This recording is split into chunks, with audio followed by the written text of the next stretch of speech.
Hello friends, आज मैंने first time बनाई हैं गुड़ के चीले, जिन्हें पूड़े भी बोलते हैं। तो ये मैंने पहली बार बनाए हैं। थोड़ा सा जो ये मीठा था ना, घुला हुआ फ्रिज में रखा था और बच्चे कह रहे थे मम्मा गुड़ वाली रोटी बनाओ, लेकिन मैंने कहा चलो वो रखा है वो भी लग जाएगा। तो मैंने इसमें आटा घोल दिया है, बस सिर्फ आटा ही घोला है गुड़ के घोल में मतलब। और फिर मैंने तवे पे डाल दिया घी डाल के।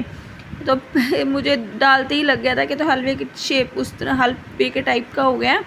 और मतलब थोड़ा मतलब टाइट मैंने कर लिया इसको, मतलब थोड़ा और पतला होना चाहिए था, लेकिन फिर भी खैर ये हो गया था। और मैंने इसको क्या है बहुत अच्छे से सेक लिया था, तो ये खाने में भी बढ़िया लग गया था, ये वेस्ट नहीं हुआ। और दूसरा फिर मैंने बनाया तो दूसरा और भी अच्छा हो गया था। और जब मैं इसको पलटने लगी ना, तो वही चमत्कार ही हो गया। ऐसे ऐसे फील हुआ मुझे। पहले तो मुझे लग रहा था कि हाँ होगा ही नहीं, जब मैंने पलटे को एकदम से किया ना, तो भाई एकदम ऐसे लगा कि जैसे बस जादू सा हो गया, ये कैसे एकदम से पलट गया। तो मुझे मतलब अच्छा सा लगा कि हाँ भाई कर दिया मैंने। तो फिर ये तो बन गया था। फिर मैंने उसके बाद दूसरा डाला, दूसरे को मैंने थोड़ा सा घोल को पतला कर लिया था, तो तब मैंने उसको डाला। तो एकदम वही वाला जो होता है ना, चिल्ला पूड़ा जिस जो भी बोलते हो आप, या हम तो पूड़ा भी बोलते हैं चिल्ला भी बोलते हैं, तो वैसा ही जैसा हुआ करता है ना, सेम वैसा ही बन गया था, पतला भी और मतलब खाने मतलब पतला भी और देखने में भी सब कुछ मतलब ऐसे बन गया। तो और आपको बताऊँ ना, जब हम छोटे थे, मुझे ना ऐसे याद है, जब हम छोटे थे तो उस टाइम पे ना ये जो पूड़े बनते थे ना, जो वो नहीं होती क्या, कुकड़ी यानी कि छल्ली, तो उसका जो गुल्ला होता है ना, तो उसके दाने निकालने के बाद जो बचता है, तो उससे मतलब फैलाया करते थे। मैंने ऐसे देखा हुआ है, मेरे को याद आता है ऐसे कि ऐसे बनते थे, क्योंकि उस टाइम पे कुकड़ियाँ वगैरह ज़्यादा होती थी, मक्की बोया करते थे ना गाँव में। तो और ये बन हो गया था जो मैंने आज फ़र्स्ट टाइम काम किया। एक काम मैंने ये किया था फ़र्स्ट टाइम ऑर्गेनाइज़र बनाने का, वो भी बिना सिलाई किए। तो जी ऑर्गेनाइज़र बनाने का मोटिव ये था कि ना, जो सामान है मान लो वो इधर उधर पड़ा रहता है। एक तो हम मतलब रेंट पे जो बंदा रहता है उसको थोड़ा सा मतलब जगह का भी प्रॉब्लम रहता है, और दूसरा अगर कबर्ड वगैरह मिल भी जाए तो वो क्या है ना कि ऑर्गेनाइज़र वगैरह, अब सामान को ऐसे ही तो कबर्ड में हम फेंक नहीं सकते, तो रखने के लिए कुछ ना कुछ तो चाहिए ही होता है।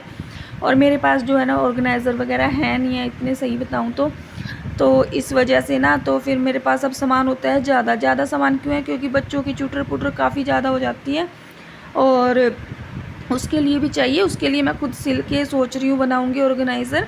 लेकिन ये मैंने जो थैलियाँ पड़ी थी ना, इनसे बनाने का मतलब कारण एक ये भी है कि एक तो देखो पोल्यूशन होने से बचेगा। भी ये थैलियाँ क्या है, कूड़े में जाती, तो कूड़े में जाके पोल्यूशन ही फैलाती।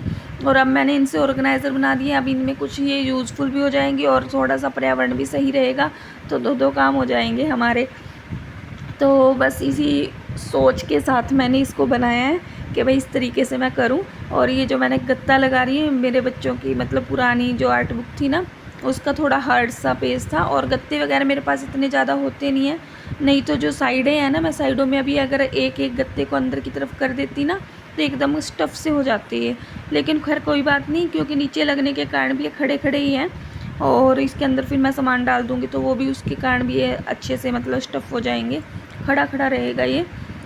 और फिर मैं इसको बना लूँगी। क्या है कि जो कुछ एक्स्ट्रा सामान है ना, वो जो सामने दिखता नहीं है, अगर सामने दिखे भी तो भी, और कबर्ड वगैरह में रखने के बाद, या तो खिड़कियाँ होती हैं, अगर खिड़की नहीं है तो पर्दा वगैरह तो लगा ही रहता है, तो वो पीछे रहेंगे, कोई ऐसी बात नहीं है। लेकिन सामान ये है कि फैला हुआ तो नहीं दिखेगा, एक जगह रखा हुआ तो दिखेगा ना।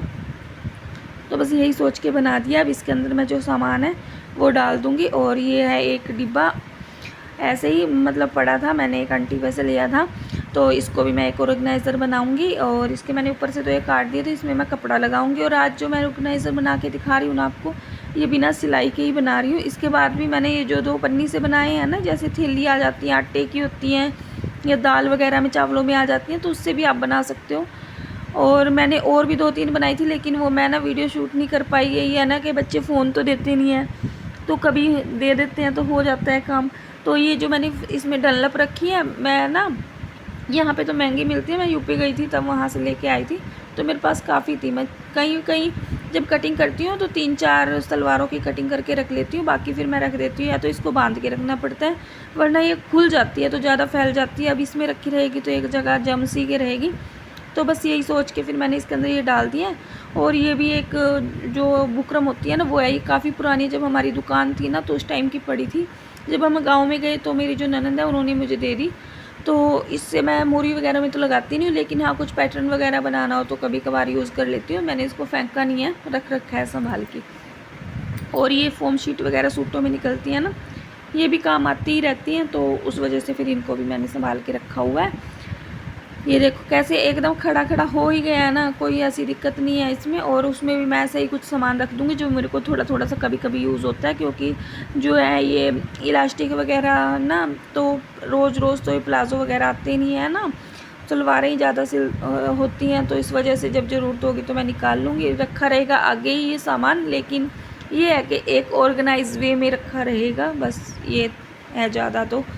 और ये उसके बाद जो है ना, मैंने डिब्बे से बनाया था, जिस तरीके से आप बस इस वीडियो में दिखता ही रहेगा आपको कि कैसे मैंने बनाया है। और इसको इस तरीके से बनाने का कारण ये भी था कि एक तो कुछ सिलना करना नहीं पड़ेगा, दूसरा 5-7 स्टेप मारने हैं और काम भी हो जाएगा, थोड़ा जल्दी में भी हो जाएगा। और जब चाहो आप इसको उतार के कपड़े को धो भी सकते हो, क्योंकि ऐसे डिब्बा रखा हुआ तो अच्छा नहीं लगेगा, कवर में रहेगा तो ज़्यादा अच्छा भी लगेगा देखने में भी ना। तो बस उस वजह से मैंने इसको कर दिया। और जहाँ पे जोड़ आ रहा था वहाँ पे मैंने थोड़ा फोल्ड कर दिया, कपड़ा थोड़ा बड़ा था। बस उसके बाद फिर मैं ना इसको वो होती है ना ग्लू गन, उसके ग्लू से चिपका दूँगी। अगर आपके पास ग्लू गन नहीं है ना और आप ऐसा करना चाहते हो इस तरीके से, तो आप फेविकोल का भी यूज़ कर सकते हो, क्योंकि पहले भी मेरे पास भी कहाँ थी ग्लू गन। ये तो ज़्यादा ज़रूरत से हुई बच्चों के काम के लिए, तो मैं लेके आई, नहीं तो कुछ काम करना होता है ग्लू से ही करते थे, फेविकोल की जो डिब्बी आती है उससे ही, तो उससे भी ये चिपक जाता है। बस ये है कि थोड़ा टाइम लगता है, आपको थोड़ा सा दबा सी के रखना पड़ता है इसको। अगर मैं फेविकोल लगाती तो मैं इस वजह से, और ग्लू गन से साथ के साथ चिपक गया था और मेरा काम थोड़ा जल्दी से हो गया था। और मैं इसको बना रही हूँ इसलिए कि मैं इसमें अखबार रख सकूँ, क्योंकि ये अखबार पड़े हैं। और अगर जैसे अखबार वगैरह आते हैं ना, तो इधर उधर पड़े रहने से तो ठीक है, आप एक ऑर्गेनाइज वे में आप रखें, या हम भी सभी की बात है तो थोड़ा ठीक लगता है। तो इस वजह से अभी ये काम हो जाएगा, कबर्ड में रखे भी रहेंगे तो ये ऑर्गेनाइज़र भी अच्छा लगेगा और सामान इधर उधर फैला भी दिखेगा नहीं। गला मेरा अभी भी ख़राब है, आवाज़ आपको शायद सही नहीं आ रही होगी, खैर इग्नोर करना। और अगर आपको वीडियोस में कोई भी कुछ भी पसंद आया हो ना, तो एक लाइक ज़रूर करना, और जिन्होंने हमारे चैनल को सब्सक्राइब नहीं किया है वो सब्सक्राइब भी कर लें, और बेल आइकन को ज़रूर दबाया कीजिए ताकि आप तक नोटिफिकेशन पहुँचे।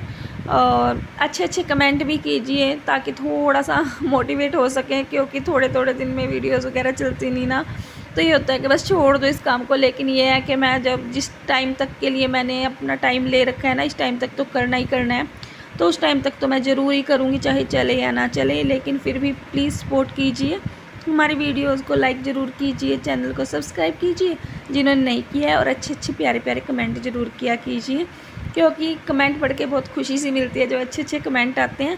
और जो अच्छे अच्छे कमेंट करती हैं मेरी बहनें, मेरे व्यूअर्स, उनको बहुत बहुत धन्यवाद। तो जी मिलते हैं किसी और नेक्स्ट वीडियो में, तब तक के लिए बाय।